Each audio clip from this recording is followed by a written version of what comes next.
नमो अरिहंताणं नमो सिद्धाणं नमो आयर्याणं नमो वज्रयाणं नमो लोय सव्वसाहूणम् एषो पञ्चनमुक्कारो सव्वपावपणासनो मङ्गलाणं च सव्वेसिं पठमं होयि मङ्गलम् मङ्गलं भगवान् वीरो मङ्गलं गौतमप्रभु मङ्गलं स्थूलिभद्राद्या जैनधर्मोऽस्तु मङ्गलम् अज्ञानतिमिरान्धानां ज्ञानाञ्जनशलाकया नेत्रमुन्मीलितं येन तस्मै શ્રી ગુરવે નમઃ। ઓકે, સો આપણો વિષય છે શ્રી કર્મસ્તવ એટલે કે કર્મગ્રંથ બીજો। પરમ પૂજ્ય આચાર્ય ભગવાન શ્રી દેવેન્દ્ર સુરી સ્વાજી મહારાજ સાહેબ દ્વારા વિરચિત આ કર્મસ્તવની અંદર આપણે 14 ગુણસ્થાનકોને વિશે વિચારણા કરી રહ્યા છીએ અને એની અંદર બંધ અધિકાર જોયો, ઉદય અધિકાર લાસ્ટ ટાઈમ આપણે જોઈ રહ્યા હતા। એની અંદર આપણે આગળ વધીએ।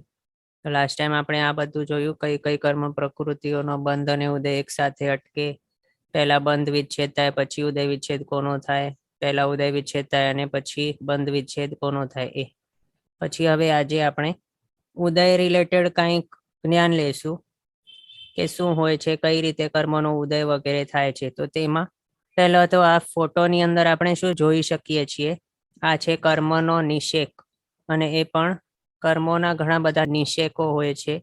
અહીંયા એક્ઝામ્પલ માટે આ છે એક નિષેક, આ બીજો, ત્રીજો, ચોથો।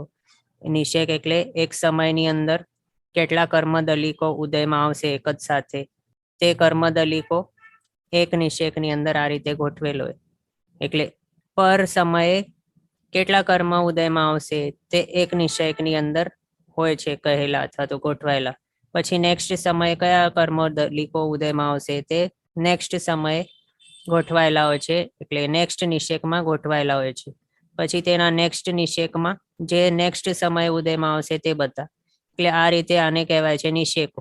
અને એમાં ઉદય આવલિકા એટલે આપણે આગળ જોયું છે કે એક આવલિકાની અંદર જેટલા કર્મ ઉદયમાં આવવાના છે તે બધાના ટોટલ જેટલા પણ નિષેકો હોય, પર સમય એક એક નિષેક, આ રીતે જેટલા નિષેકો એક આવલિકાની અંદર હોય તે બધાને ઉદય આવલિકા કહેવાય છે, એમ આપણે આગળ જાણ્યું હતું। હવે એની અંદર શાસ્ત્રકાર ભગવંતો શું કહે છે કે જ્યારે પણ કર્મ બંધાય છે તો તે ઓછામાં ઓછો અંતકોડાકોડી સાગરોપમની સ્થિતિ વાળો બંધાય છે, સામાન્યથી આપણે કહીએ છીએ કોઈ પણ કર્મને માટે। અને વધુમાં વધુ તે પોતપોતાની જેટલી પણ ઉત્કૃષ્ટ સ્થિતિ હોય તેટલા પ્રમાણની બંધાય, જેમ કે 30 કોડાકોડી સાગરોપમ, 20 કોડાકોડી સાગરોપમ, 70 કોડાકોડી સાગરોપમ, જે કર્મ બંધાતું હોય તેની જે ઉત્કૃષ્ટ સ્થિતિઓ હોય તે પ્રમાણે તેની ઉત્કૃષ્ટ સ્થિતિ બંધાઈ શકે, પણ ઓછામાં ઓછી કેટલી, તો અંતકોડાકોડી સાગરોપમ જેટલી સામાન્યથી તે બંધાય છે। તો હવે અહીંયા જે પણ બંધાય કર્મો તે આ રીતે નિષેકોની અંદર ગોઠવાઈ જાય છે આત્મા ઉપર।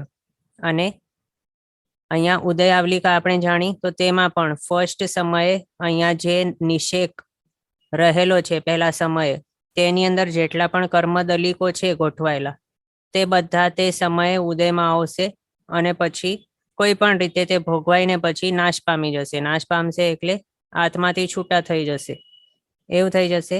અને દરેક કર્મનું એક એક સમયે ક્રમશઃ એક એક નિષેકમાં રહેલું એવું કર્મદલિક સુખ અથવા તો દુઃખ જે પણ તેનો ફળ હોય તેનો અનુભવ કરાવીને પછી અવશ્ય તે નાશ પામી જ જવું જોઈએ, એવું રૂલ છે।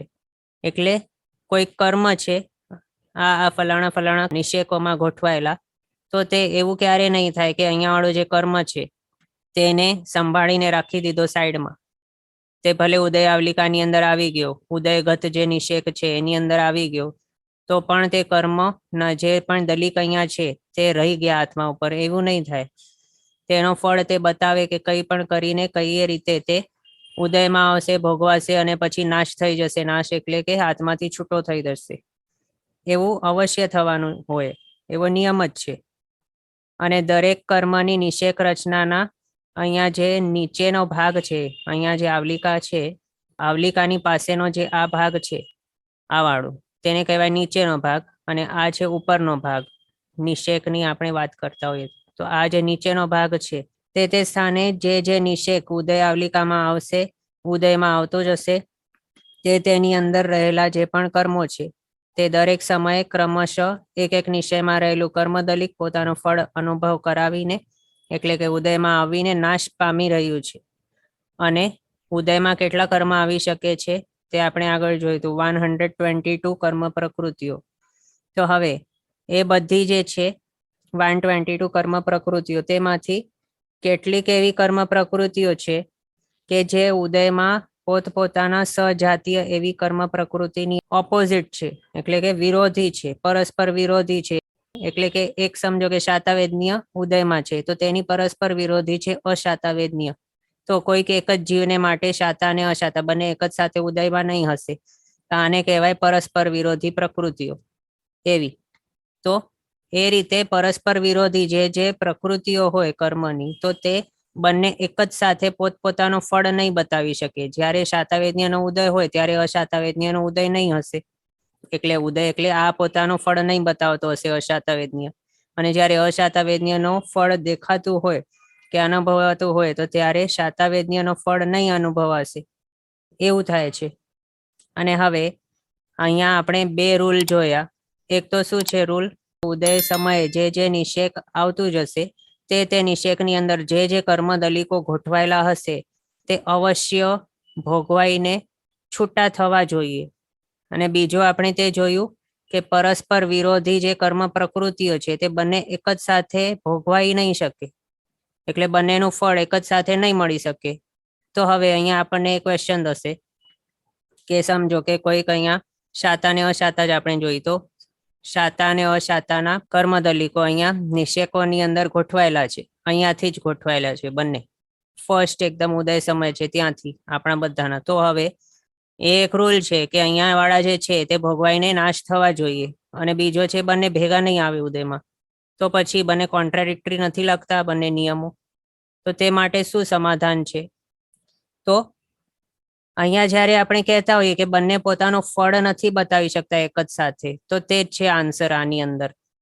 આ જે છે હમણાં આપણે જે કહ્યું કે બંને પોતાનું ફળ એક જ સાથે નહીં બતાવી શકે અને બંનેને અહીંયા ઉદયમાં આવવું પડશે, તો પછી ત્યાં જથી એક ત્રીજો નિયમ આવી જાય છે, અથવા તો એક કન્ડિશન આવી જાય છે કે શું છે તે, કે કર્મનો ઉદય બે રીતે હોઈ શકે છે. અને એવું કંઈ જરૂરી નથી કે કોઈ કર્મ ઉદયમાં આવે તો તેનું ફળ બતાવે જ, એવું જરૂરી નથી. ત્યાંથી જ બે ટાઈપના કર્મ ઉદય આપણને શાસ્ત્રકાર ભગવંતોએ બતાવે છે. કેવા કેવા ટાઈપના? એક તો છે રસોદય કે વિપાકોદય, અને બીજો છે પ્રદેશોદય. અને એની અંદર જ્યારે કર્મ પોતાનો ફળ બતાવીને ભોગવાતો હોય અને નાશ પામતો હોય અહીંયાથી, ત્યારે તેનો વિપાકોદય કહેવાય. અને જ્યારે કોઈ કર્મ પોતાનો ફળ બતાવ્યા વગર અહીંયા આ જે નિષેક છે ઉદય સમયને પ્રાપ્ત નિષેકો, ત્યાંથી પોતાનો ફળ બતાવ્યા વગર એમને ભોગવાઈને નાશ થતા જાય છે તે કર્મદલિકો, ત્યારે તે કર્મનું શું કહેવાય? તેને કહેવાય કે તેનો પ્રદેશોદય ચાલુ છે. અને હવે અહીંયા માત્ર શું છે, માત્ર આટલું શાસ્ત્રકાર ભગવંતોએ નથી બતાવ્યું, પણ આગળ વધીને શું કહે છે તેઓ, કે આ જે અશાતાવેદનીય કર્મ રહેલા છે અહીંયા ઉદય સમયની અંદર શાતાવેદનીયની સાથે, તેનું શું થાય છે? તેનો સ્તિબુક સંક્રમ થાય છે. હવે સ્તિબુક સંક્રમ એટલે શું છે? તો જે અશાતાવેદનીય કર્મના દલિકો ભેગા રહેલા છે અહીંયા શાતાવેદનીયની સાથે, તેનું ટ્રાન્સફર થાય છે અથવા તો સંક્રમણ થાય છે શાતાવેદનીય જે ઉદયમાં છે એની અંદર. એટલે કે અશાતાવેદનીયના દલિકો તે શાતાવેદનીય તરીકે ટ્રાન્સફોર્મ થઈ જાય છે, અને શાતાવેદનીય જે ઉદયમાં છે તેના તરીકે શાતા અનુભવાઈને તે, એટલે પોતાનું જે અશાતા નો ફળ હતો તે નથી બતાવતા પછી, એટલે તેમનો પ્રદેશોદય થઈને પછી તે અહીંયા આ નિષેકમાંથી નીકળી જાય છે, એટલે આત્મા ઉપરથી નીકળી જાય છે, તેનો નાશ થઈ જાય છે. એના હિસાબે અહીંયા આપણે વિપાકોદય અને આપણા સ્તિબુક સંક્રમ અથવા તો આ પ્રદેશોદય એનો નવો કન્સેપ્ટ જોયો. અને એ માટે શાસ્ત્રકાર ભગવંતોએ એમ બતાવ્યું છે કે જ્યારે શાતાના ઉદય પ્રાપ્ત નિષેકનું કર્મદલિક આ સ્થાને, ઉદય પ્રાપ્ત નિષેક એટલે જે ઉદય સમયે પ્રાપ્ત થયેલો છે એવો ઉદય સમયે જે છે નિષેક, તે અને અહીંયા આપણે નિષેક કહીએ તો તે કઈ રીતે આપણે વ્યક્ત કરી શકીએ? અહીંયા એક આ લાઈન છે તે એક નિષેક, પછી એનો નેક્સ્ટ લાઈન છે તે આ સેકન્ડ નિષેક, આ થર્ડ લાઈન છે આખી તે થર્ડ નિષેક. આ રીતે બધા નિષેકો છે આમ આમ કરીને, અને એ એક એક નિષેક એક એક સમયે ઉદયમાં આવતો જશે એવું છે. અને એમાંથી અહીંયા ઉદય આવલિકામાં ભલે અહીંયા એક જ નિષેક તરીકે આપણને લાગે છે, પણ એટલે આ ફોટો દ્વારા એમ માત્ર એક જ નિષેક આપણને દેખાય છે, પણ એકચ્યુઅલી ઉદય આવલિકાની અંદર કેટલા સમયો હોય છે? અસંખ્યાતા હોય છે, કારણ કે એક આવલિકાની અંદર અસંખ્ય સમયો હોય છે. એટલે અહીંયા ઉદય આવલિકાની અંદર અસંખ્ય નિષેકો હશે, જે કઈ રીતે એક એક નિષેક અહીંયા ઉદયમાં આવતો જશે એમ. અને ઉદય આવલિકા આપણે આ જાણ્યા મુજબ આગળ આગળ આમ વધતી જશે, અને એક એક નિષેક અહીંયા એક એક સમયમાં ઉદયમાં આવતું જશે, અને તેની અંદર રહેલા કર્મો ભોગવાઈને, એટલે કે વિપાકોદયથી અથવા તો તે નહીં થાય તો પછી પ્રદેશોદયથી ભોગવાઈને પછી નાશ થતા જાય છે. ઓકે, તો એ આપણે જાણ્યું. હવે આની અંદર શું થયું? શાતા અશાતા તો આપણે જોડ્યું. એના હિસાબે શાતા વેદનીય તે પોતાનું ફળ બતાવે છે, પણ ત્યારે તે ટાઈમે અશાતા વેદનીય પોતાનું ફળ અહીંયા બતાવી શકતો નથી, કારણ તેનું શું થઈ ગયું? સ્થિબુક સંક્રમ થઈ ગયું, પ્રદેશોદય થઈ ગયો, એના માટે તે પોતાનું ફળ નથી બતાવી શકતો, અને તેના હિસાબે તે પોતાનું ફળ બતાવ્યા વગર જ નાશ પામી જાય છે, અને શાતાવેદનીય તે પોતાનું ફળ બતાવીને નાશ પામે છે. એટલે અહીંયા શું થઈ ગયું? જે ફર્સ્ટ નિયમ હતો તે રહી ગયો. કયો નિયમ? કે અહીંયા જે ઉદય સમયને પ્રાપ્ત થતા જશે નિષેકો, તેની અંદર રહેલા કર્મ દલિકો ઉદયમાં આવીને નાશ પામતા જશે. તે નિયમ જેવું હતું તે રીતે ફૂલફિલ થઈ ગયો.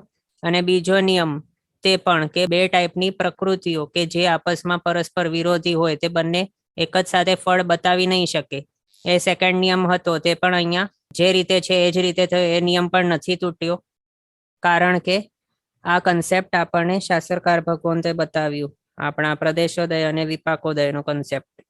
ઓકે, તો આ આપણે એક જોયું. હા, રસોદય કે વિપાકોદય બંને એક જ વાત છે તે, અને પ્રદેશોદય તેને સ્થિબુક સંક્રમ પણ કહેવાય છે. તો આ બે ટાઈપ્સના આપણે જોયા, અને એ સમજવા માટે અહીંયા શાસ્ત્રકાર ભગવંતોએ આપણને આ ઉદય સમય બતાવ્યો. ઉદય સમય એટલે શું છે? કે જે કાળે આ વાળી ઉદય આવલિકાની અંદર જે ફર્સ્ટ અહીંયા સૌથી નીચે વાળો સમય છે તેની અંદર જે નિષેકની અંદર અહીંયા રહેલા કર્મદલિકો હમણાં ઉદયમાં છે તે સમયને કહેવાય છે ઉદય સમય. એ થઈ ગયું. પછી અહીંયા આપણે બે ટાઈપ્સની પ્રકૃતિઓ જોઈ. એક તો છે જે પોતાનું ફળ બતાવે છે, અને બીજી પોતાનું ફળ નથી બતાવી શકતી પણ આની અંદર ટ્રાન્સફર થઈને આના તરીકે ઉદયમાં આવે છે, એ એટલે રસોદય વાળી અને પ્રદેશોદય વાળી એવી રીતે. તો હવે એની અંદર જે કર્મ પ્રકૃતિ પોતાનું ફળ બતાવતી હોય અને સ્વરૂપે તે ઉદયમાં હોય છે, સ્વરૂપે એટલે પોતાના જ રૂપે ઉદયમાં હોય છે, અને પોતાનું સ્વરૂપે ફળ અનુભવાતી હોય તો તેને ઉદયવતી પ્રકૃતિ કહેવાય. અહીંયા શાતાવેદન્યનો આપણો એક્ઝામ્પલ હતો, તો એ શાતાવેદન્ય શું છે? ઉદયવતી છે હમણાં આ એક્ઝામ્પલ માટે. અને એના ઓપોઝિટ પરસ્પર વિરોધી જે છે અશાતાવેદન્ય કર્મ, જે શાતાની અંદર ટ્રાન્સફર થઈને પછી ઉદયમાં આવે છે અને અહીંયાથી નાશ પામે છે, તેને અનુદયવતી પ્રકૃતિ કહેવાય છે. કારણ કે હવે હમણાં તે શું છે? તેનું અનુદય છે. એટલે હમણાં આપણે ટેબલની અંદર જોયું એવું અનુદય નહીં સમજવાનું, પણ અહીંયા શું છે? તેનો પ્રદેશોદય ચાલુ છે, અને તે જે અશાતાવેદન્ય કર્મ પ્રકૃતિ છે તે પોતાનો અશુભ ફળ અહીંયા આત્માને હમણાં નથી બતાવી શકતી, અનુભવ નથી કરાવી શકતી હમણાં, એના માટે તેને અનુદયવતી કર્મ પ્રકૃતિ કહી. એવું. હા, તો આ આપણે જોયું ત્રણે.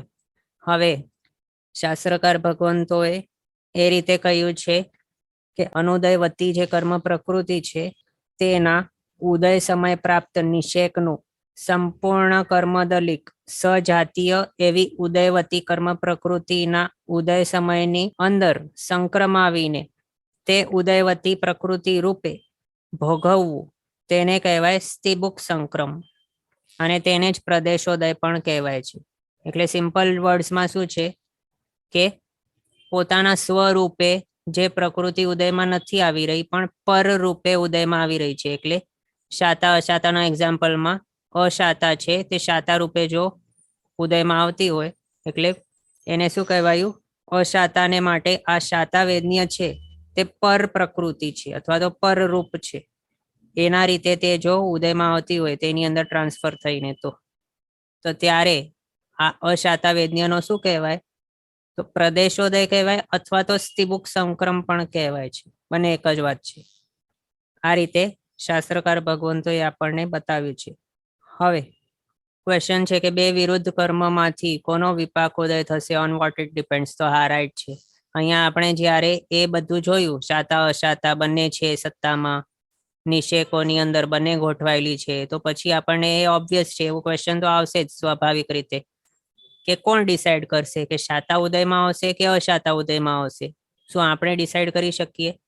તો એ માટે પણ શાસ્ત્રકાર ભગવંતોએ બતાવ્યું છે કે વિપાકોદય કઈ કર્મ પ્રકૃતિનો થશે? તો તેના અમુક એવા નિમિત્તો છે.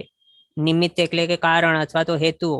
તો તે કયા કયા છે? તો આ 5 છે: દ્રવ્ય, ક્ષેત્ર, કાળ, ભાવ અને ભવ. હવે એની અંદર દ્રવ્યથી એટલે કે કોઈક દ્રવ્ય રૂપે નિમિત્ત મળ્યો તો ત્યારે અમુક એવી કર્મ પ્રકૃતિ ઉદયમાં આવી જશે. એ રીતે પછી અમુક એવો ક્ષેત્ર મળશે અથવા તો કોઈક જીવ એવા કોઈક ક્ષેત્રની અંદર જાય તો ત્યારે તે ટાઈમે એવી કર્મ પ્રકૃતિનો વિપાકોદય ચાલુ થઈ જશે. એવું થઈ શકે છે. પછી કાળ, અમુક એવા કાળની અંદર અમુક એવી કર્મ પ્રકૃતિઓનો ઉદય થઈ જાય વિપાકોદય તરીકે. ભાવ અને ભવ, આ રીતે 5 કારણો બતાવે છે. એની અંદર આપણે એક એક કરીને જોતા જઈએ. તેથી પહેલા વિપાકોદય કોનું થાય છે?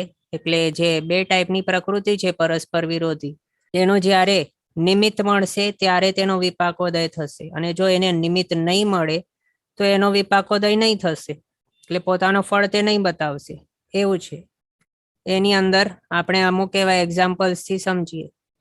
સમજો કે હમણાં કેવું છે, વિન્ટર સિઝન ચાલુ છે અને એની અંદર આમ તો અભક્ષ્ય છે આઈસ્ક્રીમ, પણ કોઈક એવા છે કે જે વિન્ટરની અંદર એ પણ રાત્રિ ભોજન કરીને આઈસ્ક્રીમ વાપરે, પછી તેને શું થઈ જશે?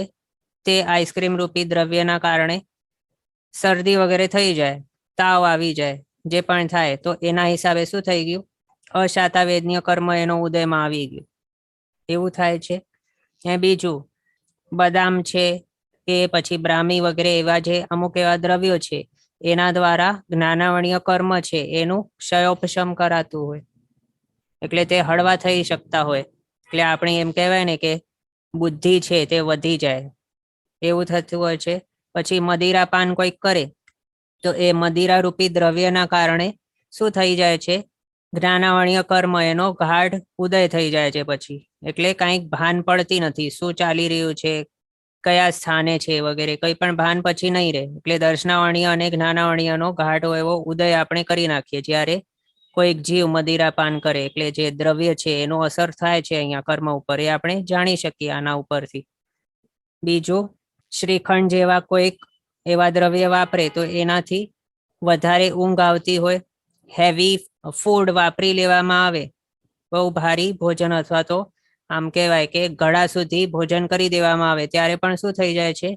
આપણને એવી ગાઢ નિદ્રા આવતી હોય પછી, એટલે આંખો ભારી લાગે અને એકદમ નિદ્રા આવતી હોય એવું થાય છે. તો એ પણ શું છે? એ પણ દ્રવ્ય છે.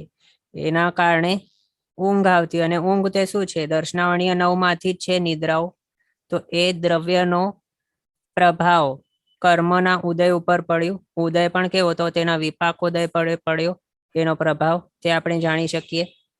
પછી એમ પણ શાસ્ત્રકાર ભગવંતો કહે છે કે લીલોતરી ખાવાથી વિકારો ઉત્પન્ન થાય છે. એના માટે લીલોતરી એઝ અ દ્રવ્ય તે રાગ દ્વેષાદી મોહનીય કર્મના ઉદયમાં નિમિત્ત બને છે.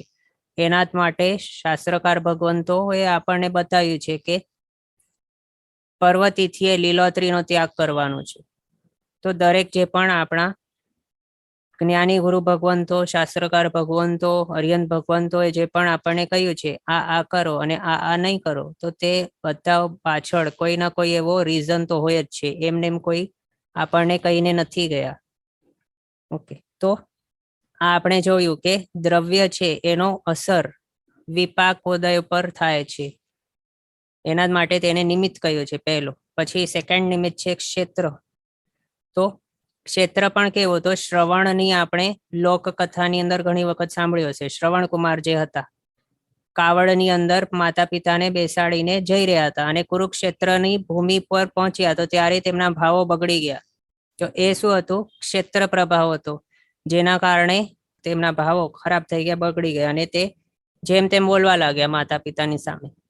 એ બધી સ્ટોરી આપણને ખ્યાલ છે. તો હવે ત્યાં પણ શું છે? ક્ષેત્રનો પ્રભાવ છે. અને પછી તે ક્ષેત્ર જેમ પસાર કરી ગયા, ત્યાંથી બહાર નીકળી ગયા, ત્યારે પાછા એમને ભાન આવી કે તેઓ શું શું કરી ગયા છે અને પછી ત્યાં માફી માંગવા લાગ્યા. બીજું, શાસ્ત્રકાર ભગવંતો આપણને એ કહે છે કે શત્રુંજય મહાતીર્થની ભૂમિ એવી છે કે જ્યાં શુભ પરિણામ ઉત્પન્ન થઈ જાય છે અને પુણ્ય કર્મનો ઉદય થાય છે. તો એ પણ શું છે? ક્ષેત્રનો પ્રભાવ છે. તે નિમિત્ત બન્યો છે આપણા શુભ કર્મના ઉદયમાં. પછી કાળ. તો કાળમાં અમુક એવા ટાઈમ હોય છે, જેમ કે આપણી હમણાં કઈ ચાલુ છે? હુંડા અવસરપેણી ચાલુ છે. એની અંદર કાળનો પ્રભાવ એવો છે કે કર્મનો ઉદય આપણો કયો થશે તે પણ આ કાળ ડિસાઈડ કરશે અથવા તો નિમિત્તભૂત બનશે. એના માટે જ અહીંયા આપણે ત્યાં દીક્ષા, પ્રતિષ્ઠા વગેરે જે પણ શુભ કાર્ય હોય તો તેની અંદર આપણા ગુરુ ભગવંતો છે તે શુભ મુહૂર્ત જોતા હોય અને મુહૂર્ત પ્રદાન વગેરે થતું હોય. એ પણ શા માટે થાય છે? તો એ જ છે કારણ. ઊંડા અવસરપેણી કાળ હમણાં ચાલુ છે અને એનો અસર આપણા કર્મોદય પર થતું હોય છે.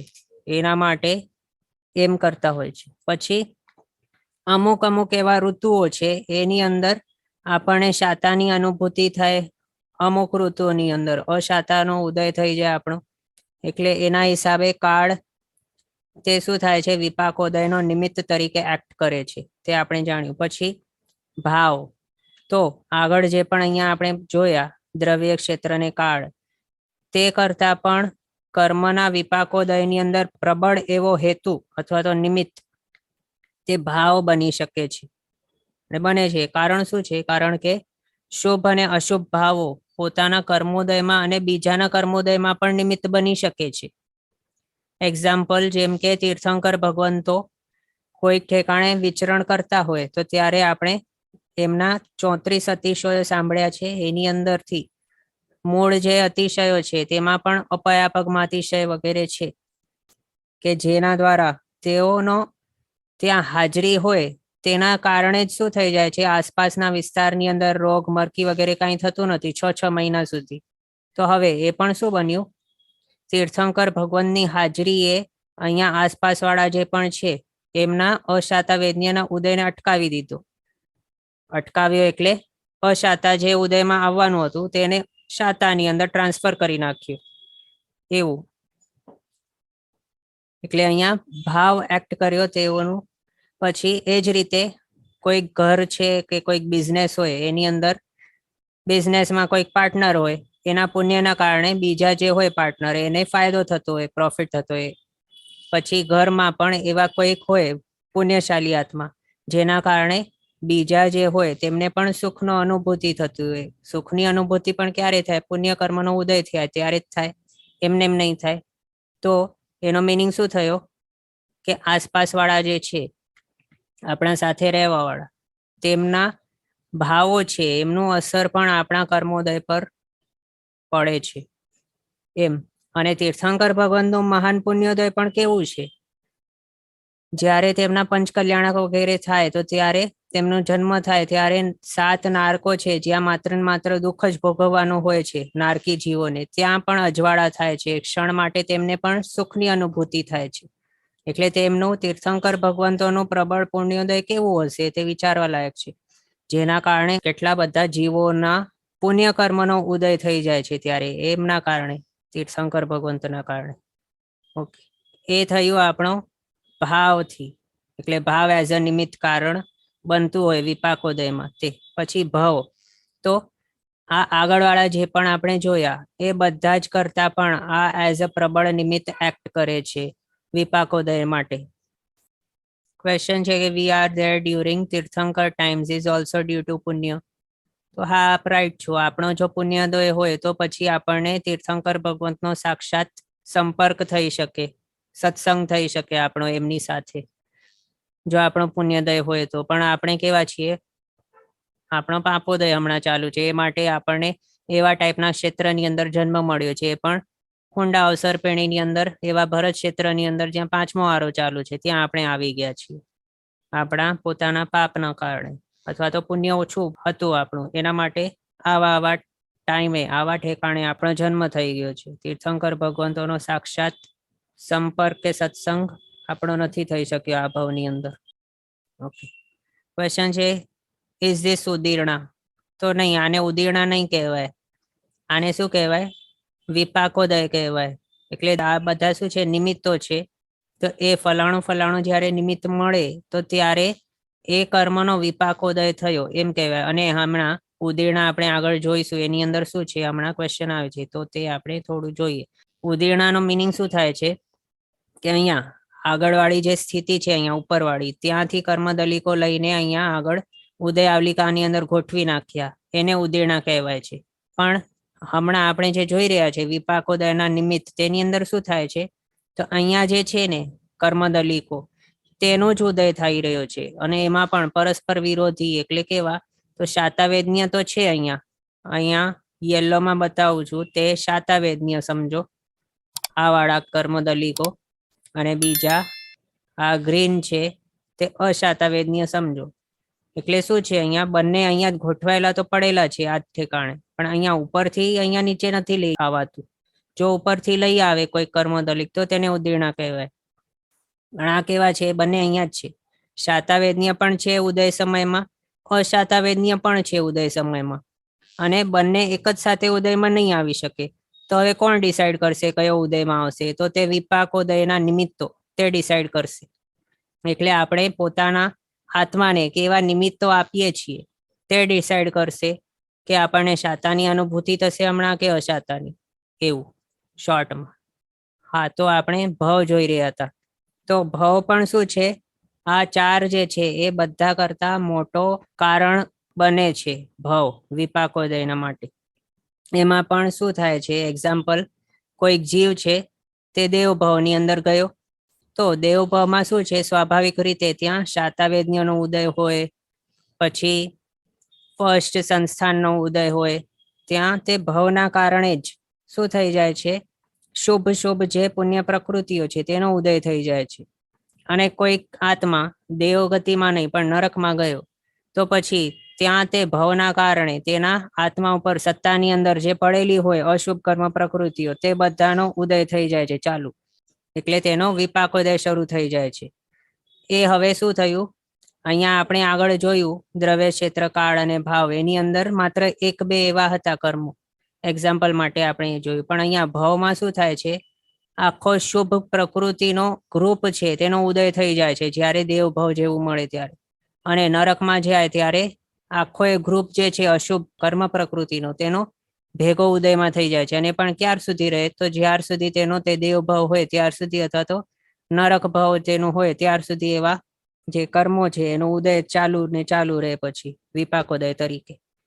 એટલે આના હિસાબે જ્યારે જે કર્મને દ્રવ્યાદિ નિમિત્તો અનુકૂળ મળી જાય ત્યારે તે કર્મ સ્વરૂપે એટલે પોતાના જે અસલ ફળ છે તેવો ફળ બતાવતો હોય, તો ત્યારે તેને સ્વરૂપે ઉદયમાં આવેલો કહેવાય. એટલે કે વિપાકોદય તે બતાવી રહ્યો ત્યારે. તો પોતાના ઉદયના યોગ્ય એવો દ્રવ્ય ક્ષેત્ર, કાલ, ભાવ કે ભાવ જ્યારે મળી જાય કોઈ કર્મને, ત્યારે તે કર્મ પોતાનો અસલ સ્વરૂપ જે છે, એટલે સ્વરૂપે તે પોતાનો ફળ અનુભવ કરાવે છે. અને જ્યારે તે કર્મને દ્રવ્ય આદિ જે નિમિત્તો છે તે પોતાના ફળ બતાવવાને યોગ્ય નહીં મળે, પણ પ્રતિકૂળ નિમિત્તો મળે તેને, તો પછી તેનો સ્વરૂપે તે ઉદયમાં આવીને અનુભવ કરાવી શકતો નથી પોતાનો ફળ, પણ પરરૂપે તે ટ્રાન્સફર થઈને પરરૂપે તે ઉદયમાં આવે છે. ઉદયમાં તો આવવાનું જ છે તેને, કોઈ બીજો આરો નથી. ઉદયમાં આવ્યા સિવાય બીજો કોઈ તેની પાસે ઓપ્શન નથી. ઉદયમાં આવશે, પણ તે રસોદયથી ઉદયમાં આવશે કે પ્રદેશોદયથી, તે આ ડિસાઈડ કરશે આ લોકો એટલે આ પાંચ જે છે તે નિમિત્તો.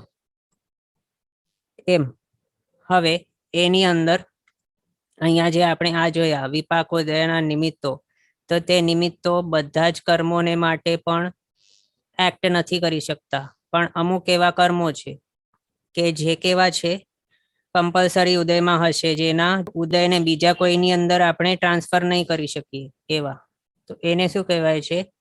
તેને ધ્રુવોદયી કર્મ પ્રકૃતિ કહેવાય. ધ્રુવોદય એટલે કમ્પલસરી જે ઉદયમાં હશે જ એવી. અને આ કોના માટે કહ્યું? અનાદિ મિથ્યા દૃષ્ટિ જીવને અપેક્ષાએ આ લિસ્ટ કરેલ છે કર્મ પ્રકૃતિઓ. તો એના માટે શું કહ્યું છે શાસ્ત્રકાર ભગવંતોએ? કે આ જે કર્મ પ્રકૃતિ છે તેમને જે નિમિત્તો છે વિપાકો તે અહીંયા અસર નહીં કરી શકે. એટલે જ્ઞાનાવણી આદિ 5 છે, મતિ જ્ઞાનાવણીય, શ્રુત જ્ઞાનાવણીય વગેરે, તે 5 કર્મ પ્રકૃતિ. પછી દર્શનાવણીય 4 ની અંદર ચક્ષુ અચક્ષુ અવધિ કેવલ દર્શન એ, પછી અંતરાય કર્મ 5, પછી મિથ્યા તમોનિય, આ અનાદિ મિથ્યા દૃષ્ટિ જીવ છે એના માટે મિથ્યા તમોનિય અહીંયા આવી ગયું.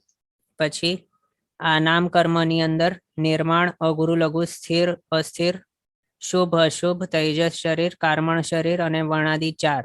આ નામ કર્મની ટોટલ 12 પ્રકૃતિઓ એ. એટલે આ રીતે જ્ઞાનાવણીયના 5, દર્શનાવણીયના 4, અંતરાયના 5, મિથ્યા એટલે આ મોનિયનો 1 અને નામ કર્મના 12. આ બધા કેવા છે? આ ધ્રુવોદયી 27 એવી કર્મ પ્રકૃતિઓ છે કે જે અનાદિ મિથ્યા દૃષ્ટિ જીવને જ્યારે તે ઉદય સમયની અંદર તે નિષેકની અંદર આના કર્મ દલિકો ગોઠવાયેલા હશે ત્યારે તે પોતપોતાનું ફળ તો બતાવશે. એવી પ્રકૃતિઓ છે આ બધી. એમ આપણને શાસ્ત્રકાર ભગવંતોએ બતાવ્યું છે. અને આના સિવાય બાકીની જે છે કેટલી થઈ જાય છે? બાકીની તો 122 - 27 કરીએ તો કેટલી થઈ જાય? 95 રહી જાય. તો એ 95 કર્મ પ્રકૃતિઓ એક એવી છે એનું જરૂરી નથી કે ઉદયમાં હોય જ તેઓ, એવું છે. તો આ ટેબલની અંદર આપણે જોઈ શકીએ છીએ 87 એવી કર્મ પ્રકૃતિઓ કે જે કેવી છે? પરસ્પર વિરોધી છે. એટલે એક જ સાથે તેના 2 ટાઈપ્સ ઉદયમાં નહીં હોઈ શકે, અને તેનું કોની સાથે વિરોધી છે તે પણ આની અંદર આપણે જોઈ શકીએ છીએ. એમાં કર્મ પ્રકૃતિના નામો એક એક કરીને જોતા જઈએ. તો નિદ્રા 5 જે છે તે પરસ્પર વિરોધી છે. એટલે નિદ્રા જ્યારે ઉદયમાં હોય તો ત્યારે ક્ષીણદ્ધિ ઉદયમાં નહીં હોય. જ્યારે પ્રચલા ઉદયમાં હોય ત્યારે પ્રચલા ઉદયમાં નહીં હોય. એ જ રીતે 5 માટે સમજવાનું, પરસ્પર વિરોધી છે બધી. પછી શાતાવેદની અને અશાતાવેદની, આ તો આપણે આગળ જોયું, બંને પરસ્પર વિરોધી. પછી અનંતાનુબંધી વગેરે 4 ક્રોધ એટલે અનંતાનુબંધી, અપ્રત્યાખ્યાન્ય, પ્રત્યાખ્યાન્ય અને સંજોલન. એ જે ક્રોધ છે તે બાકીના 4 સાથે વિરોધી. હવે બાકીના 4 એટલે શું? કે જે ક્રોધ છે તે માન, માયા, લોભ આની સાથે વિરોધી છે.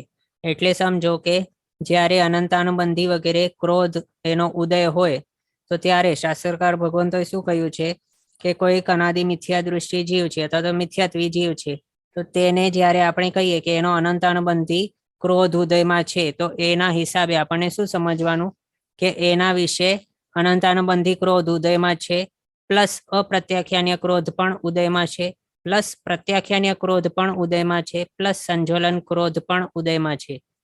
એટલે મિથ્યાત્વીને આ 4 એક જ સાથે ઉદયમાં હોય, અને એ 4 માત્ર ક્રોધ ના હોય. પછી કોઈક દેશવીરથી ધર એવો હોય 5મા ગુણસ્થાનક વર્તી, તો તેના માટે પ્રત્યાખ્યાની અને સંજ્વલન ક્રોધ ઉદયમાં હોય. કોઈક સમ્યક્ત્વી હોય તો તેના માટે અપ્રત્યાખ્યાન્ય, પ્રત્યાખ્યાની અને સંજ્વલન ક્રોધ ત્રણેય એક સાથે ઉદયમાં હોય. કોઈક 6, 7 વાળા આ હોય ગુરુ ભગવંતો, તેમને જો ક્રોધ ઉદયમાં હોય તો સંજ્વલન ક્રોધ તેમને ઉદયમાં હોય. આ રીતે સમજવાનું. અને હવે એના હિસાબે શું થઈ જાય છે કે ક્રોધ અને માન અથવા તો ક્રોધ અને માયા અથવા ક્રોધ અને લોભ અથવા તો 4 એક સાથે ક્રોધ, માન, માયા, લોભ ઉદયમાં નહીં હોઈ શકે. 4માંથી એક જ કોઈ ઉદયમાં હોય એમ. અને જ્યારે તે એક ઉદયમાં હોય તો ત્યારે તેના અનંતાનુબંધી વગેરે જે છે અપ્રત્યાખ્યાની, પ્રત્યાખ્યાની અને સંજોલન એ 4 ભેગા ઉદયમાં હોય. લોભ જ્યારે લોભ ઉદયમાં હોય ત્યારે કેમ સમજવાનું? 4 માટે. તો એના હિસાબે અહીંયા જે લખ્યા બાકીના 12 સાથે વિરોધી, તો તે કયા? તો અનંતાનુબંધી વગેરે 4 ક્રોધ છે, એના વિરોધી કોણ કોણ છે? તો આ અનંતાનુબંધી, અપ્રત્યાખ્યાને, પ્રત્યાખ્યાને, સંજોલન માન. પછી અનંતાનુબંધી, અપ્રત્યાખ્યાને, પ્રત્યાખ્યાને, સંજોલન માયા. અનંતાનુબંધી, પ્રત્યાખ્યાને, અપ્રત્યાખ્યાન્ય સંજ્વલન, લોભ. આ જે 12 અહીંયા આપણે ગણ્યા તે 12 છે આ લખેલા, કે જે આ ક્રોધના માટે વિરોધી છે. એમ સેમ આ બધાને માટે સમજવું, માન, માયા અને લોભના માટે પણ. પછી હાસ્યરતિ, એ બંને કેવા છે? આનો યુગલ કહેવાય છે. હાસ્યરતિનો યુગલ તે શોકરતિના યુગલ સાથે વિરોધી છે. એટલે હાસ્યરતિ હોય ભેગું ઉદયમાં, અથવા તો શોકરતિ હોય ઉદયમાં. અને જ્યારે શોકરતિ ઉદયમાં હોય ત્યારે હાસ્ય અને રતિ એ બંને ઉદયમાં નહીં હોય એવું. પછી શોકરતિ, હા એ જ આપણે જોયું હમણાં. શોકરતિ હાસ્યરતિની સાથે વિરોધી. પછી વેદ 3, પુરુષવેદ, સ્ત્રીવેદ, નપુંસક વેદ, એ ત્રણેય આપસમાં પરસ્પર વિરોધી છે. કોઈક જીવને એક સાથે એક જ વેદ ઉદયમાં હોઈ શકે, 2 કે 3 નહીં હોઈ શકે. પછી આયુષ્ય 4, એ પણ પરસ્પર વિરોધી, 4 આયુષ્યો. કોઈ પણ જીવને એક સાથે એક જ આયુષ્ય ઉદયમાં હોઈ શકે. ગતિ 4, એ પણ પરસ્પર વિરોધી. તેમજ જાતિ 5, એ પણ પરસ્પર વિરોધી છે. કોઈક એકેન્દ્રિયની સાથે 2 ઇન્દ્રિય પણ નહીં હોઈ શકે. પંચેન્દ્રિય હોય તો પંચેન્દ્રિય જ હોય એ ભાવમાં, 2 ઇન્દ્રિય, 3 ઇન્દ્રિય વગેરે તે નહીં હોય. એટલે તે નામ કર્મ તેના ઉદયમાં નહીં હોય એક જ સાથે. પછી ઔદારિક, વૈક્રી અને આહારક શરીર નામ કર્મો, એ ત્રણેય પરસ્પર વિરોધી. આપણને હમણાં કયો છે? ઔદારિક શરીર ઉદયમાં છે.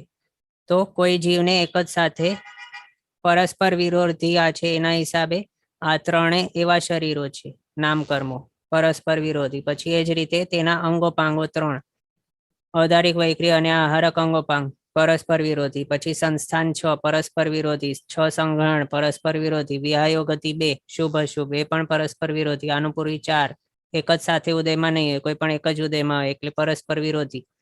ઉદ્યોત નામ કર્મ, એ આતપ સાથે વિરોધી, અને આતપ છે તે ઉદ્યોત સાથે વિરોધી. બંને એક જ સાથે કોઈને ઉદયમાં નહીં હોય. પછી ત્રસ ચતુષ્ક, ત્રસ, બાદર અને પર્યાપ્ત અને પ્રત્યેક નામ કર્મો, એ 4 છે તે સ્થાવર આદિ 4 એની સાથે વિરોધી. એટલે ત્રસ છે તે સ્થાવર સાથે વિરોધી. પછી બાદર છે તે સૂક્ષ્મ સાથે વિરોધી. પછી પર્યાપ્ત છે તે અપર્યાપ્ત સાથે વિરોધી. પછી પ્રત્યેક છે તે સાધારણ સાથે વિરોધી, એ રીતે. પછી સૌભાગ્ય, સૌભાગ્ય આદિ 4, એટલે કયા કયા? સુભગ અને દૌર્ભાગ્ય, એ બંને એકબીજા સાથે પરસ્પર વિરોધી. સુસ્વર, દુસ્વર એકબીજા સાથે પરસ્પર વિરોધી. પછી આદે, અનાદે એકબીજા સાથે પરસ્પર વિરોધી. યશ, અપયશ એકબીજા સાથે પરસ્પર વિરોધી. આ રીતે. હવે એ પણ આ સ્થાવર આદિ 4 એ આપણે જોયું ત્રસ સાથે વિરોધી છે.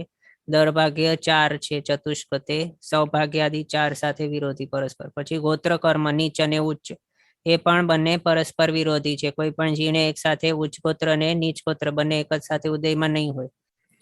એ હવે અહીંયા આપણે જે ઉદયમાં પરસ્પર વિરોધી જોયા તે બધા કેવા છે? એનો વિપાકોદય બંનેનો એક જ સાથે નહીં હોય, અથવા તો જે પણ અહીંયા લખ્યા છે તે બધાનો વિપાકોદય એક સાથે નહીં હોય. પણ એના હિસાબે આપણને શું સમજવાનું? જે રીતે આપણે શાતા અશાતાનો જોયું ને, શાતાનો ઉદય ત્યારે અશાતાનો પ્રદેશોદય હોય, એ જ રીતે બીજા જે પણ છે બધા એના માટે પણ સમજવું. જ્યારે શુભ વિહાયો ગતિનો વિપાકોદય ચાલુ હોય તો ત્યારે એનું પરસ્પર વિરોધી જે છે અશુભ વિહાયો ગતિ, એનું પ્રદેશોદય ચાલુ હોય. એટલે તે અશુભ વિહાયો ગતિના જે કર્મદલિકો છે ઉદય સમયની અંદર, તે શુભ વિહાયો ગતિની અંદર સ્થિભુક સંક્રમ દ્વારા પ્રદેશોદય તેનું થઈને પછી ઉદયમાં આવે છે એઝ અ શુભ વિહાયો ગતિ, અને પછી તે આત્મા ઉપરથી ખરી જાય છે. એમ એ જ રીતે બાકીના જે પણ છે એ બધા માટે સમજવાનું. એ તો આપણે જોયું 27 એવી ધ્રુવોદયી પ્રકૃતિઓ, અને આ થઈ આપણી 87 એવી પરસ્પર વિરોધી પ્રકૃતિઓ. તો હવે એ બંને એડ કરી લઈએ તો કેટલીક એવી પ્રકૃતિઓ ખૂટે છે. 8 પ્રકૃતિઓ ઓછી પડે છે 122માં. તો એ 8 પ્રકૃતિઓ કેવી છે? ધ્રુવોદયી છે કે કેવી છે? તો નહીં, એ ધ્રુવોદયી નથી, પણ કેવી છે? એના પરસ્પર વિરોધી પણ નથી, એવી છે. એવી કઈ કઈ પ્રકૃતિઓ આ ટેબલની અંદર આપણે નથી લખ્યા? તો તે છે જીનનામ કર્મ, ઉપઘાત, પરાઘાત, ઉચ્છ્વાસ. આટલા 4 નામ કર્મ અને 4 મૌન્ય કર્મ. સંકેત મૌન્ય, મિશ્ર મૌન્ય, ભય અને જુગુપ્સા. આટલી છે તે કેવી છે? ધ્રુવોદય નથી. અનાદિ મિથ્યા દૃષ્ટિ જીવને આશ્રયને જોતા હોઈએ તો, અને એના પરસ્પર વિરોધી પણ નથી. અનાદિ મિથ્યા દૃષ્ટિ જીવને જોતા હોઈએ તો આમ જો એક રીતે કહેવામાં આવે તો સંકેત મૌન્ય, મિશ્ર મૌન્ય અને મિથ્યાત્વ મૌન્ય આ ત્રણેય પરસ્પર વિરોધી છે. પણ આ આપણી વાત કોના વિશે ચાલુ છે? અનાદિ મિથ્યા દૃષ્ટિ જીવને વિશે. એ માટે અહીંયા આપણે નથી બતાવ્યું તેને.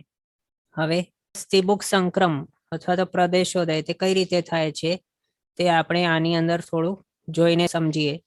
આની અંદર શું છે? આ સમજો કે શાતાવેદનીય છે અને આ છે અશાતાવેદનીય.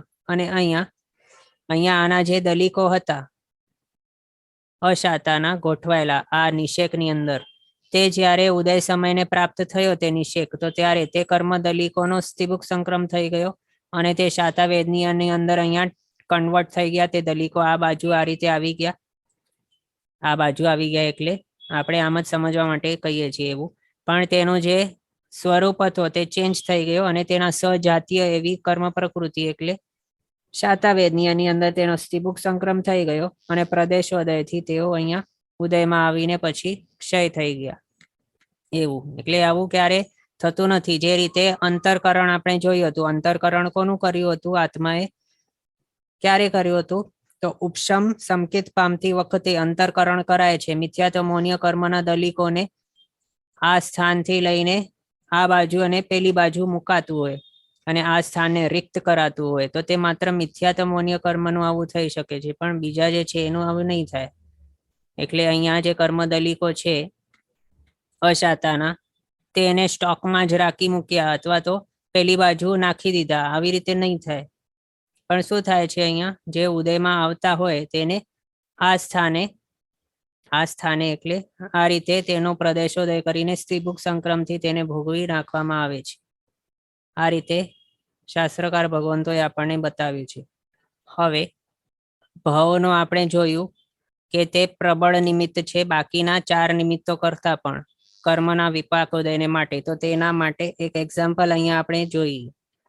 એક્ઝામ્પલ છે અનાદિ મિથ્યા દૃષ્ટિ જીવનો કે જે દેવભવની અંદર આવેલો છે. તો તેને દેવભવના કારણે તે દેવભવ વિપાકોદયનો નિમિત્ત બન્યો અને તેના કારણે તેના આ કર્મ પ્રકૃતિનો વિપાકોદય ચાલુ થઈ ગયો. એમાંથી સૌથી પહેલા દેવ બન્યો છે એટલે દેવગતિ, પંચેન્દ્રિય જાતિ. દેવ કેવા હોય? પંચેન્દ્રિય જોઈએ, એકેન્દ્રિય દેવ નહીં હોય. પછી વૈક્રિય દ્વિક, વૈક્રિય શરીર, વૈક્રિય અંગોપાંગ, સમચતુરસ્ર સંસ્થાન વાળા જોઈએ બધા દેવતાઓ.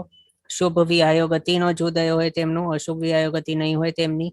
ત્રસ ચતુષ્ક એનો ઉદય હોય, સૌભાગ્ય ચતુષ્ક નો ઉદય, પરાઘાત, ઉપઘાત, શ્વાસોશ્વાસ, ઉદ્યોત નામ. આ રીતે નામકર્મની કુલ 18 કર્મ પ્રકૃતિઓ. પછી અનાદિ મિથ્યા દૃષ્ટિ જીવ છે એના માટે અનંતાનુબંધી વગેરે 4 એટલે અનંતાનુબંધી, અપ્રત્યાખ્યાની, અપ્રત્યાખ્યાની અને સંજલન. જો ક્રોધ હોય ઉદયમાં તો એ 4 ટાઈપનો ક્રોધ, જો માન હોય ઉદયમાં તો એ 4 ટાઈપનો માન. આ રીતે 4 પ્રકારનું જે પણ એક કશાય. પછી હાસ્યરતિ અથવા તો શોકરતિ, એ યુગલોમાંથી કોઈક એક યુગલ એ ઉદયમાં. પછી ભય અથવા તો જુગુપ્સા, એ બંને ભેગા હોઈ શકે ઉદયમાં, અથવા તો માત્ર ભય કે માત્ર જુગુપ્સા હોય, અથવા તો બંને નહીં હોય એવું. પછી વેદ, એમાં પણ દેવ છે. આ આપણા એક્ઝામ્પલમાં તે પુરુષ વેદ વાળો દેવ છે, અથવા તો કોઈ સ્ત્રી દેવી હોય તો પછી સ્ત્રી વેદ. આમ એટલે આ રીતે મોહનીય કર્મના કુલ 9 પ્રકૃતિઓ. પછી શાતાવેદનીય, દેવાયુષ્ય, ઉચ્ચ ગોત્ર. આ રીતે ટોટલ અહીંયા જે લિસ્ટ કરેલ છે તે 30 કર્મ પ્રકૃતિઓ પ્લસ 27 આપણે આગળ ધ્રુવોદય જોયા છે. મતિ જ્ઞાનાવણી આદિ જે ધ્રુવોદય 27 કર્મ પ્રકૃતિઓ છે એને પણ એડ કરી લઈએ આની અંદર, તો આપણી પાસે આવી જાય 57. અને એ 57 ની અંદર કોઈક એક નિદ્રાનો જ્યારે ઉદય હોય તો ત્યારે 58 કર્મ પ્રકૃતિઓ તેને ભવના કારણે ત્યાં ઉદયમાં આવેલી જાણવી. એ થઈ ગયું. હવે એની અંદર પણ આ જે છે 27 તે તો કમ્પલસરી ઉદયમાં હોવાની જ છે અનાદિ મિથ્યા દૃષ્ટિ જીવને. એના માટે આ તો હોવાની જ છે ઉદયમાં. પણ એના સિવાય આ ઓપ્શન જે હતું ભવના કારણે એટલે કે નિમિત્ત મળતા જે ઉદયમાં આવી શકે, તો એવું ઓપ્શન કોના માટે હતું? તો અહીંયા જે બધી આ લખેલી છે એ બધાને ભવ નિમિત્ત મળ્યો વિપાકોદય માટે, એના માટે એ બધી ઉદયમાં આવી ગઈ. અને એવી કર્મ પ્રકૃતિઓ કે જેને પોતાના વિપાકોદયના માટે અનુકૂળ એવો નિમિત્ત નહીં મળ્યો ભવ, એના કારણે તેમનું સ્થિબુક સંક્રમ હમણાં ચાલુ છે, એટલે કે પ્રદેશોદય ચાલુ છે. તો તે કઈ કઈ છે? તો આ દેવગતિના પરસ્પર વિરોધી કઈ છે? તો મનુષ્ય આદિ 3 ગતિઓ, તે બધાનું હવે હમણાં શું ચાલુ રહેશે? તે દેવના માટે પ્રદેશોદય ચાલુ હશે. કારણ કે જે નિષેકો છે એ બધાની અંદર 4 ગતિ નામકર્મો તે રહેલા હોય છે જીવોના. પછી જાતિ નામકર્મો પણ અહીંયા જો પંચેન્દ્રિય જાતિ એનું ઉદયમાં છે, વિપાકોદયમાં, અને તેના પરસ્પર વિરોધી એકેન્દ્રિય આદિ 4 જાતિ નામકર્મો એ બધા એનો પ્રદેશોદય. પછી વૈક્રિય દ્વિક એનો પરસ્પર વિરોધી કોણ કોણ હતા? ઔદારિક શરીર, ઔદારિક અંગોપાંગ અને આહારક શરીર, આહારક અંગોપાંગ. પણ અહીંયા અનાદિ મિથ્યા દૃષ્ટિ જીવની વાત ચાલુ છે. તો અનાદિ મિથ્યા દૃષ્ટિ જીવ છે તો તે આહારક શરીર, આહારક અંગોપાંગ નામકર્મ બાંધી જ નહીં શકશે. તે ક્યારે બંધાય? 7મે પહોંચે ત્યારે જ બંધાય. એટલે અહીંયા તે લિસ્ટ નથી કર્યું, માત્ર ઔદારિક શરીર અને ઔદારિક અંગોપાંગ લખ્યું છે. પછી 6 સંઘરણો. દેવના માટે સંઘરણ નામકર્મ ઉદયમાં નહીં હોય, એના માટે અહીંયા 6 સંઘરણો. પછી પ્રથમ સિવાયના 5 સંસ્થાનો. તો સમચતુરસ્ર ફર્સ્ટ સંસ્થાન એનું ઉદયમાં છે, વિપાકોદયમાં. તો એના હિસાબે બાકીના જે છે 5 એનો પ્રદેશોદય ચાલુ. શુભ વ્યાયોગતિ વિપાકોદય ચાલુ છે, એની પરસ્પર વિરોધી અશુભ વ્યાયોગતિનો પ્રદેશોદય. પછી આનુપૂર્વી 4 નામકર્મ એનો પણ વિપાકોદય નથી હમણાં. ભાવ બદલતા ટાઈમે જ આ માત્ર ઉદયમાં હોઈ શકે, નહીં તો નહીં હોય. એની સજાતીય નામકર્મની પ્રકૃતિની અંદર તે ટ્રાન્સફર થઈને હમણાં પ્રદેશોદય એનું પણ ચાલુ છે. પછી સ્થાવર ચતુષ્ક, ત્રસ ચતુષ્કના પરસ્પર વિરોધી છે સ્થાવર ચતુષ્ક. તો આ જે છે સ્થાવર ચતુષ્કો તે ત્રસ ચતુષ્કની અંદર ટ્રાન્સફર થઈને સ્થિબુક સંક્રમથી ઉદયમાં આવીને ભોગવાય છે પ્રદેશોદયથી. પછી દુર્ભગ ચતુષ્ક એ સુભગ ચતુષ્કની અંદર ટ્રાન્સફર થઈને ભોગવાઈ રહી છે. આ તપ નામકર્મ એ પણ હમણાં કેવું છે? ઉદ્યોતની સાથે પરસ્પર વિરોધી છે, એટલે એ પણ હમણાં એ ઉદયમાં નહીં હોઈ શકે વિપાકોદય તરીકે. આ રીતે કુલ 34 કર્મ પ્રકૃતિઓ એ થઈ ગઈ, અને પ્લસ 16 મોહનીય કર્મની પ્રકૃતિઓ એનો પણ હમણાં ઉદય નથી. એ પણ કઈ કઈ? તો અહીંયા જે અનંતાનુબંધી કષાયો જોયા એના સિવાયના કષાયો 12 એ થઈ ગયા. પછી મિથ્યાત્વ હવે અહીંયા મિથ્યાત્વ વિનાશા માટે લખ્યું, કારણ કે આ 27 નો જે ગ્રુપ છે એની અંદર જ મિથ્યાત્વ ગણાઈ ગયું છે. આપણે આગળ આ જોયું ને, અહીંયા જો આ રહ્યું મિથ્યાત્વ એ આવી ગયું છે. એટલે આ ઉપરોક્ત 9 કઈ ગઈ? અનંતાનુબંધી વગેરે 4 કષાયો એ 4 થઈ ગયા. પછી હાસ્યરતી કેટલા થયા? 6. પછી ભયજુગુપ્સા 8 થયા, અને એક વેદ 9 થઈ ગયા. હવે એના સિવાય જે પણ બચી ગયા છે મિથ્યાત્વ મોનિયોના છોડીને, અને મિશ્ર મોનિય અને બીજી કઈ છે સંકેત મોનિય, એને પણ છોડીને જે બચી ગયા છે, એટલે આ 16 મોનિય કર્મની પ્રકૃતિ જે કઈ છે તે કઈ કઈ છે? તો 4 કષાય જે ઉદયમાં છે એના સિવાયના બાકીના 12 કષાયો, પ્લસ હાસ્યરતી અથવા તો શોકરતી માનો એક યુગલ, પ્લસ 3 વેદમાંથી જે વેદ ઉદયમાં નથી એવા 2 વેદો, એટલે થઈ ગયા કેટલા? 12 + 2 + 2 16. તે અહીંયા 16 મોનિય કર્મ તેનો પ્રદેશોદય ચાલુ. પછી નિદ્રા 4 કે 5. પછી અશાતા વેદનીય કર્મ અને નીચ ગોત્ર. આ રીતે આટલી કર્મ પ્રકૃતિઓ છે તેમનું પ્રદેશોદય ચાલુ હોય છે. આ પ્રમાણે શાસ્ત્રકાર ભગવંતોએ આપણને બતાવ્યું છે. ક્વેશ્ચન છે કે દેવગતિમાં ઉદ્યોત નામકર્મનો વિપાકોદય હોઈ શકે શું? તે તિર્યંશ પ્રત્યેક છે ને એ પ્રકૃતિ. તો એમાં કેવું છે, અમુક જે હોય છે ને કે જેમ કે મૂળ શરીર છે દેવતાઓનું, તેની અંદર ઉદ્યોત નામકર્મનો ઉદય નહીં હોય, પણ તિર્યંચો છે કેટલાક કે જેના મૂળ શરીર હોય, જેમ કે આજ્ઞા વગેરે, તો તેના મૂળ શરીરની અંદર ઉદ્યોત નામકર્મનો ઉદય હોય છે. અમુક તિર્યંચો હોય કે વનસ્પતિ વગેરે હોય એની અંદર એવું છે. અને દેવોમાં કેવું છે, ઉત્તર વૈક્રિય શરીરો હોય તો તેની અંદર ઉદ્યોત નામકર્મનો ઉદય પોસિબલ છે. એના હિસાબે અહીંયા સમજવાનું. પણ એમાં પણ આગળ આપણે જ્યારે જોઈ રહ્યા હતા તો ત્યારે શું આપણે જોયું હતું કે ક્યારેક એવું થતું હોય છે, એટલે એ આપણે જોયું હતું કે જે મૂળ શરીર છે એ મૂળ શરીરના અપેક્ષાથી અહીંયા ગ્રંથકારશ્રીએ લીધું હશે ઉદયમાં આવેલી પ્રકૃતિ, એના કારણે ઉદ્યોતને દેવ તરીકે અથવા તો બીજા જે હોય યતિ કે જેઓ ઉત્તર વૈક્રે શરીર બનાવતા હોય કે આહારક શરીર બનાવતા હોય એની અંદર પણ ઉદ્યોતનો ઉદય હોય છે, પણ તે ક્યારેક ક્યારેક જ બનાવતા હોય, આખા લાઈફ પર્યંત તે હોતું નથી. તેના પણ ટાઈમ ડ્યુરેશન હોય, જેમ કે આહારક શરીર અંતર મુહૂર્ત માટે રહી શકે, વૈક્રિય શરીર છે તે મનુષ્યોનું 4 મુહૂર્ત, એટલે આવું નાના ટાઈમ ડ્યુરેશન માટે હોઈ શકે છે. મતાંતરે અંતર મુહૂર્તનું પણ છે. એના માટે આ ઉદ્યોત નામ કર્મ, એને તિર્યંચ પ્રાયોગ્ય તેના માટે કહ્યું, મૂળ શરીરની અંદર તેનો ઉદય હોય છે તિર્યંચોમાં, એના માટે. ઓકે, તો આ રીતે આપણે આ જોયું કે અનાદિ મિથ્યા દૃષ્ટિ જીવ જે છે તે જો દેવ ભાવને પામે તો એ ભાવના કારણે આ જે પ્રકૃતિઓ છે તેને પોતાનો વિપાકોદય બતાવવા માટે એક નિમિત્ત મળી ગયું, એના કારણે તેઓ ઉદયમાં આવી ગઈ વિપાકોદય તરીકે. પછી હવે આ જ જીવ જો નેક્સ્ટ ભાવમાં મનુષ્ય ભાવ કરે તો પછી તે ભાવના કારણે શું થઈ જાય છે, તે જે કર્મ પ્રકૃતિઓ હતી તેની અંદર ચેન્જ થઈ જાય છે ઉદયમાં. તો આગળ શું હતું, દેવગતિ હતો, હવે શું થઈ ગયું, મનુષ્ય ગતિ ઉદયમાં આવી ગઈ. પંચેન્દ્રિય જાતિ હવે એ જ છે, મનુષ્ય પંચેન્દ્રિય હોય.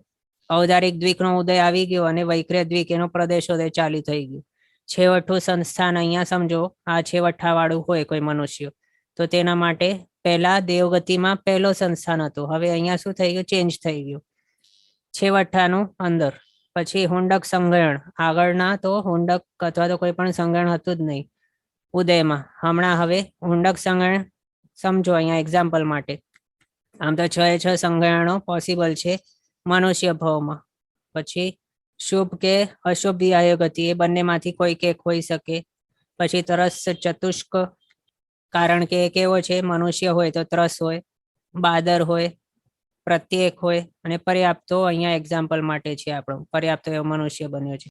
પછી સુભગ અને દુર્ભગ માંથી કોઈક એક એવો ઉદયમાં હોઈ શકે. પછી આદે અનાદે બંનેમાંથી કોઈક એક, સુસ્વર દુસ્વર માંથી કોઈક એક, યશ અપયશ માંથી કોઈક એક મનુષ્ય ગતિમાં, મનુષ્ય ભાવમાં. પછી પરાઘાત, ઉચ્છ્વાસ, ઉપઘાત, આ રીતે નામ કર્મની કુલ 18 કર્મ પ્રકૃતિઓ. પછી અનંતાનુબંધી વગેરે 4 પ્રકારનું કોઈ પણ એક કષાય, હાસ્ય રતિ અને શોક રતિમાંથી કોઈ પણ એક યુગલ, ભય જુગુપ્સા બંને એક સાથે અથવા તો માત્ર ભય માત્ર જુગુપ્સા અથવા તો બંને નહીં હોય એવું. પછી પુરુષવેદ અહીંયા એક્ઝામ્પલ માટે છે કે તે પુરુષ એવો મનુષ્ય બન્યો છે. અહીંયા મનુષ્યમાં સ્ત્રીવેદ પણ હોઈ શકે, નપુંસક વેદ પણ હોઈ શકે, પણ એક જ ટાઈમે ત્રણેય એક સાથે નહીં હોય.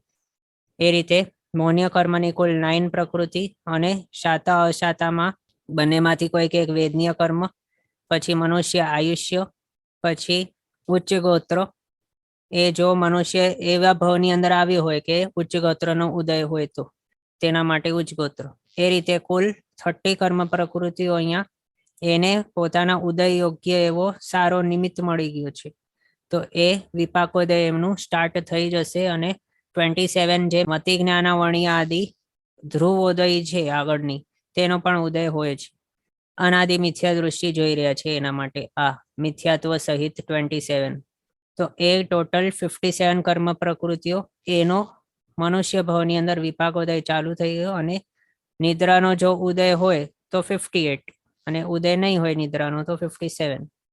ક્વેશ્ચન છે, જેને સત્તામાં હોય તેવા જીવને જ પ્રદેશોદય સંભવે નહીં, તો હા રાઈટ છે.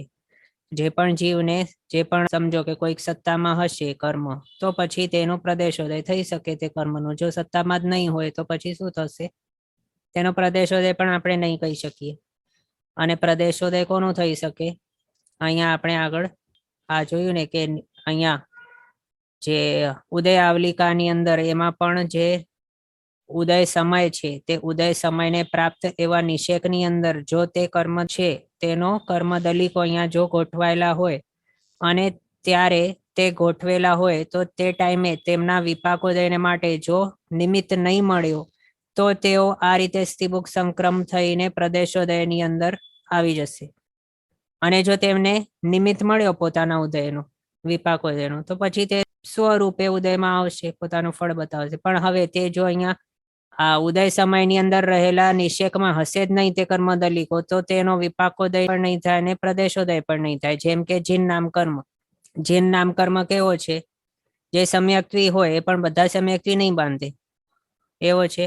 એવી જ રીતે આહારક દ્વિક છે, એ પણ કેવો છે કે બધા જ જે સમ્યક્ત્વી અને સાતમા ગુણ સ્થાનક વર્તી હોય તે બધા જ આહારક દ્વિક નહીં બાંધે. એવું જરૂરી નથી બધા બાંધે.